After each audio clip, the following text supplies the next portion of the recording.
সুপ্রিয় সুধী, বস্তা থেকে কি ঢালছে? এগুলো দানের টাকা। চলুন নাটোর থেকে যাই একটু কিশোরগঞ্জে। ঐতিহাসিক পাগলা মসজিদের দান বক্স খোলা হয়েছে, আর সেই দান বক্স থেকে বস্তা বস্তা নগদ টাকা, বিপুল পরিমাণ বিদেশি মুদ্রা ও স্বর্ণ অলংকার পাওয়া গেছে।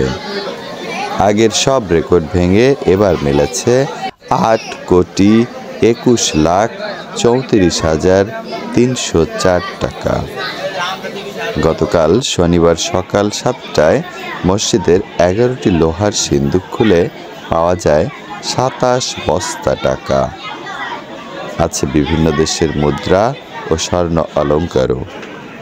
আর এসব টাকা গণনায় অংশ নেন ব্যাংকের 60 জন কর্মচারী সহ প্রায় 400 মানুষ।